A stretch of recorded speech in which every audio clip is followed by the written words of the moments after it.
서고 이동현 선생은 대한민국 임시정부 수립의 주도적 역할을 담당하셨다. 국호 대한민국을 정하고 대한민국 임시정부의 정치체제를 민주공화국으로 만드는 데 지대한 역할을 하신 대한민국 탄생의 산파 역할을 하신 분이다. 선생은 일찍이 개화 사상을 터득하고 독립협회에 가입하였다. 만민공동회를 통해 민권의식에 대한 자각은 민중과 더불어 함께하면서 커져갔다. 특권의식이나 우월의식을 가지지 않으신 선생의 인품은 통합과 조화로 대변되는데 독립운동 내에 많은 이들이 기감이 되신 지도자의 표상이었다. 선생은 우리의 독립이 인재 육성에 있다 보셨고 교육 부분에 남다른 애착을 가지셨다.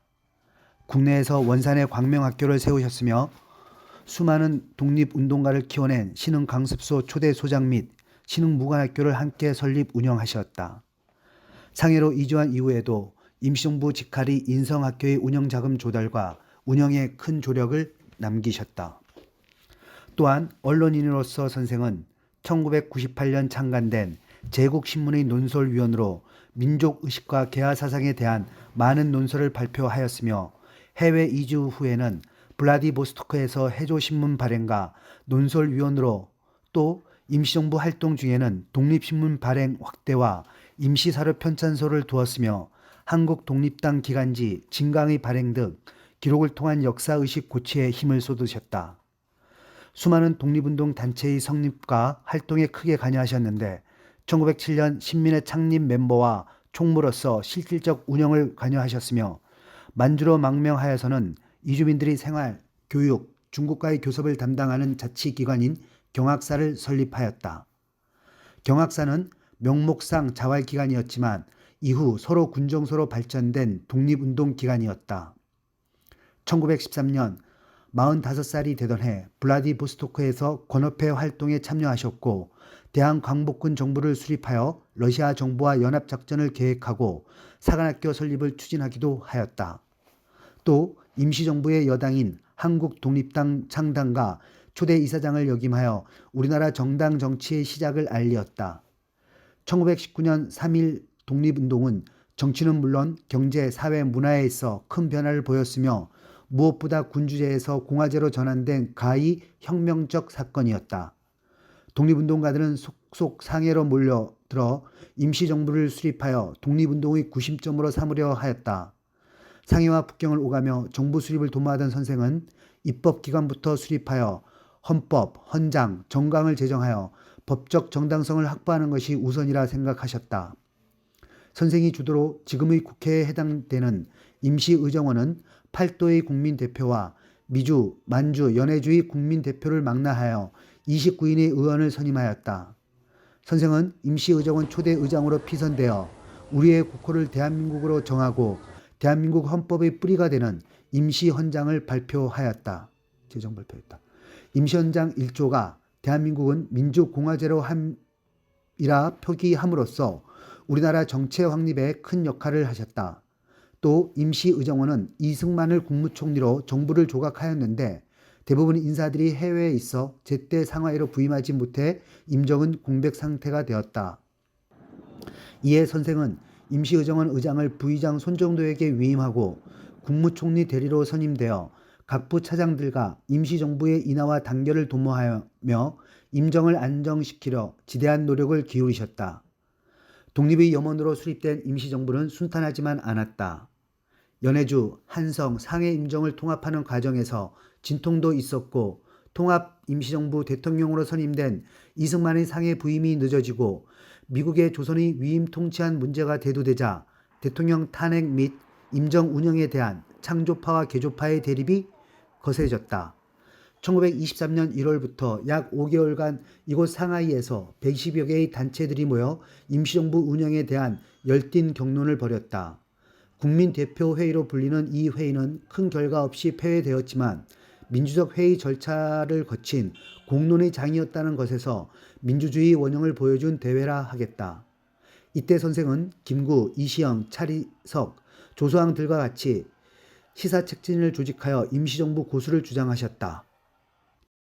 1925년 두 번째로 임시의정원 의장에 선임된 선생은 이승만 탄핵안을 통과시키고 박은식 선생을 2대 대통령으로 추대하고 2차 개헌을 통해 대통령 중심제에서 국무령 중심제로 지도체제의 변화를 주도하셨다. 1930년 김구, 조항구, 안창호, 엄황섭 등과 한국독립당을 조직하여 이사장에 추대되었고 한국독립당은 임시정부의 여당이자 이당 치국의 건국 이념을 실현하기 위한 정당 정치의 실현을 보여주고 있다. 시간이 지남에 따라 임정은 재정적 문제와 일제의 탄압으로 독립운동의 열기가 점점 사그라들고 있었다. 이에 선생은 한인 애국단을 조직하여 김구에게 정권을 주어 의열투쟁의 독립운동을 적극적으로 지원하였다. 1932년 홍코우 공원에서 윤봉길 의사의 의거는 독립운동의 새로운 전기를 마련하였으나 우리 임시정부는 일제의 탄압을 피해 중국 곳곳을 이동하며 항쟁하는 투쟁의 시간이 되었다.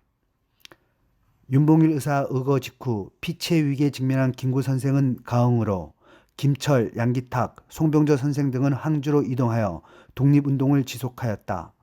가흥으로 피신한 김구 선생은 피신의 조력자인 상해 법과대학 총장이자 국민당 고위 간부인 저부성 선생께 부탁하여 서고 이동영 선생, 엄황섭, 김희환, 조항구 선생 등을 가흥으로 피신케 하였는데 아직도 이곳 가흥 김구 피난처에는 서고 선생의 흔적을 느낄 수 있다. 항주 피난 시기 임시정부는 혼란의 연속이었다. 임시정부와 한국독립당 일부 인사가 좌우합작을 위한 조선민족혁명당에 가입하자 임시정부는 무정부 상태에 빠지게 되었다. 임시정부 고수에 대한 굳건한 의지가 있으셨던 선생께서는 한국국민당을 조직하여 당수가 되었으며 임시의정원 회의를 통해 결의가 발생한 국무위원을 선출하여 주석으로 선임되어 임시정부를 수호하는 데 다시 한번 일익을 담당하셨다. 1937년 중일전쟁이 발발하자 항주, 가흥, 진강을 거친 임시정부는 또다시 창사로 이전할 수밖에 없었다. 이곳은 창사 시기 임시정부와 요원들이 거주했던 곳으로 추정되는 창사의 소원북로 일대입니다. 항포공군학교 창사연락처 건물이 임시정부 청사로 사용되었다는 기록이 있습니다. 또 창사에서는 우리 독립운동사의 아픈 기억이 있는데 이곳은 김구, 이동영의 한국국민당, 조소왕의 재건한국독립당, 이청천의 민족혁명당이 통합을 추진한 곳입니다. 통합에 반대한 이훈환이 김구 선생을 저격한 사건이 일어난 현장이기도 합니다. 피격을 당한 선생은 상하 의원으로 옮겼는데 몸 상태를 확인한 의사는 가망이 없다는 진단을 내렸지만 곧 목숨을 다할 것 같은 백범 선생이 3시간이나 버티자 그제서야 수술을 진행하였고 그 후 약 한 달간의 병원 신세를 진 후 퇴원을 할 수 있었습니다. 선생이 입원해 있자 국민당의 장제스는 위문 편지와 병원비를 보내왔다고 합니다. 일본이 남경을 함락하고 내륙으로 공습이 치열해지자 창사도 안전한 곳이 아니게 되었다. 임시정부는 해외와 연락이 용이한 광동성의 광주로 임시정부를 이전하게 된다. 광주에서의 생활은 오래되지 못했으며 중국 남방을 중심으로 동남아로 전선을 확대한 일본군의 세력이 날로 강대해지자 결국 임시정부는 유주, 기강을 거쳐 중국의 전시 수도인 남경으로 이동하게 된다. 1939년 치장에 도착한 임시정부는 중경과 치장을 오가면서 중국 측과 긴밀한 협조 관계를 유지하였다. 현재 치장에는 우리 임시정부가 활동했던 몇몇 유적지들이 간신히 그 흔적을 남기고 있다. 치장박물관은 임시정부의 치장시설에 대한 사료를 전시하고 있어 찾는 발걸음이 가벼웠다. 치장박물관은 치장의 역사, 문화, 지질에 대해서 자세히 설명하고 있습니다. 특히 이 지역은 나무가 변한 돌, 중국은 목화석이라고 얘기하죠. 그 목화석이 출산지로 유명합니다. 이곳 3층 치장박물관은 항전시대 일제에 저항했었던 중국 공산당의 활동과 그리고 우리 독립운동가들의 활동에 대해서 자세하게 설명을 하고 있습니다. 사료관 3층에 대한민국 임시정부가 치장에서 있었던 활동에 대해서 설명을 하고 있는데 그 당시 우리 한인들이 많이 있었던 탐안의 모습이 그림으로나마 보여지고 있고 이곳에 있었던 한국독립당 제1차 중앙집행위원회의 촬영한 사진이 나타나고 있습니다. 그리고 지금은 흔적조차 없어졌지만은 우리 한국 임시정부의 옛날 임시정부의 구지라든가 또 이청천 장군이 지내셨던 부분들, 그리고 조성환 선생님, 그 다음에 김구 선생님이 지내셨던 그런 옛날 사진이 남아있고, 이동영 선생님에 대한 사진도 있습니다. 이러한 유적지 중에 원형 그대로 보존이 되어 있는 것은 이동영 선생님이 거주하셨던 집터가 유일한 부분이라고 하겠습니다. 또 이곳 치장을 방문했었던 많은 한국의 대표단들에 대한 그러한 사진들이 전시가 되어 있는데, 방문한 일자들로 보게 되면은 10년 정도 이전의 사진이 주로 이루고 있습니다. 이곳을 찾는 한인 역사 기행단이 많지 않음을 느낄 수 있는 현장이라고 할 수 있겠네요. 전시실 한편에는 치장 임시정부 당시 이곳 치장에 거주했었던 한인들의 명단이 나이와 이름과 성별이 자세하게 적혀져 있습니다. 이곳에 머무르셨던 우리 독립운동가들 중에 가장 연세가 많으신 분, 이동영 선생님 72, 이시영 선생님 72, 같은 지역에 머무르셨던 그런 흔적을 도표로나마 볼 수가 있습니다. 이 사진은 1940년 5월에 찍었던 한국독립당의 의원들이 함께 모인 사진이라고 할 수 있겠습니다. 한국독립당은 1930년 이동영 선생님이 이사장으로 취임하시면서 세우셨는데, 우리 임정의 각 당이 분열이 되고 또 통합이 되는 그런 과정을 거치면서 이곳 치장에서 7당 통합회의가 열리게 됩니다. 비록 7당 통합회의는 그 결실을 보지 못하였지만은 그 이후 한국독립당을 위주로 해서 5당이 통합되고, 또 1942년 좌우가 연합되는 연합정부를 꾸릴 수 있는 그러한 큰 역할을 하셨던 분이 바로 서고 이동영 선생님이 힘이라 할 수 있겠습니다. 1939년 독립운동 좌우파 간의 연합을 주도했던 7당 대표회의가 열렸던 곳은 이제 학교로 변해 있고, 이곳에서 생을 마감한 이동영 선생의 묘지석은 유치원 한 켠에 간신히 원형을 보존하고 있는데, 코로나 상황으로 외국인에 대한 입장이 불어대고 말았다. 또한 중국에 남아있는 우리 독립운동 및 역사 유적지를 방문할 시에는 사전에 유관 당국의 허가를 신청하야만 참관이 가능하게 되어 있어 접근성은 점점 어렵게 되고 있다. 임정의원들이 거주했던 거주지는 도시개발로 높은 아파트들이 그 자리를 지키고 있으며, 어느 곳이 우리 독립선열이 머물렀던 곳인지 알 길은 막연해지고 있다. 다만 서고 이동영 선생이 거주했던 집 한 칸이 원형 그대로 보존되고 있었고, 치장 정부의 수고로 2019년에 지붕도 새로 고치고 표지석도 건립해줘 이곳을 찾는 이들의 마음을 따뜻하게 해주고 있다. 이동영 선생님이 거주하셨던 거주지 앞에 치장의 강물은 예나 지금이나 변함없이 푸르게 흐르고 있습니다.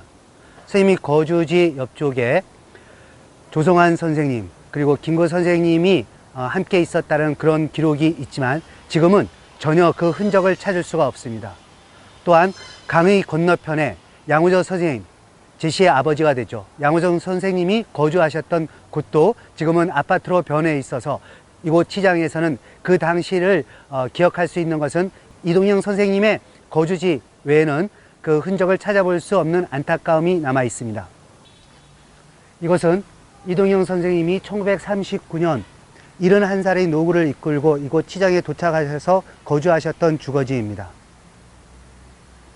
1939년 이곳에 오신 이동영 선생님은 임시정부의 주석으로서 먼저 7당 통합회의를 가지시게 됩니다. 7당 통합회의를 통해서 민족운동 진영 간의 좌우 간의 통합을 추진하셨습니다. 비록 이 통합은 그 당시 결렬되었지만 1942년 대한민국 임시정부가 좌우 연합정부를 구성할 수 있는 계기가 된 큰 족적을 남기셨습니다. 1940년 3월 13일 이곳 치장에서 급성폐렴으로 생을 마감하신 이동영 선생. 김구 선생은 그 당시의 아픔을 이렇게 표현하셨습니다. 아, 위대하도다. 근검하고 전략하시고 또 온화한 그 성품은 민족의 전범이요, 우리 독립운동의 원흉과 같은 존재시다. 선생님을 잃은 그 아픔은 선장을 잃은 배와 같다라고 표시하셨습니다. 대한민국 초대 임시의정원 의장, 그리고 또한 2번의 의장을 역임하셨고, 우리나라 입법기관으로서 입법의 수장을 담당하셨던 이동영 선생, 대한민국 임시정부 주석을 4번 역임하신 행정부의 수반으로서 최선의 역할을 다한 선생님, 임시정부가 어려움을 겪을 때마다 선생님은 방향을 정해 주시고 앞으로 나가는 방향타와 북두성 같은 존재셨습니다. 이제 선생님은 돌아가시고 이곳에 남아있지 않지만 민족 통합을 이루시려고 하셨던 선생님이 그 고귀한 정신을 저희 후세가 이어받아 독립선열이 이루고자 한 진정한 독립인 조국의 통일을 이루는 그날까지 함께 하야겠다는 그런 굳은 결심을 이곳 시장 이동영 선생님 주거지 앞에서 느끼게 됩니다.